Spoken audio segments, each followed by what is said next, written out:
Apple Intelligence is now open for all, as Apple removes region lock to US in latest betas. Apple released the third developer beta of iOS 18.1, iPadOS 18.1, and macOS 15.1, with a handful of new changes, most of which revolve around Apple Intelligence.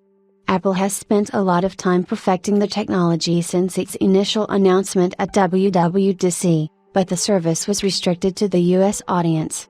The latest beta build suggests that Apple Intelligence will not be locked to the US, but the US English language is still a requirement. Apple no longer requires you to change your region if you want to use Apple Intelligence outside of the US. It was noted in the initial betas that users had to change the Siri language to US English and change their region to access the Apple Intelligence feature outside of the United States.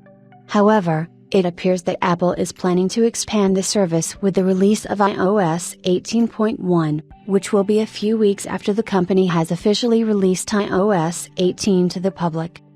As per information spotted by 9to5Mac, Apple has changed the requirement to access Apple Intelligence outside of the US, which no longer requires you to change your region. This means that all users who reside outside of the United States can access and join the Apple Intelligence waitlist, but they have to ensure that the language they have selected is US English. However, you have to note that Apple Intelligence will still not be available in China, and users in the EU must be logged in through a US App Store ID. While it is a welcome addition, it remains to be seen if this is the final plan of the company. This means that the company could always revert back to the original settings with a subsequent beta build. Possibly, the company aims to increase the number of developers testing Apple Intelligence service, which would give it a boost for a stable release in October.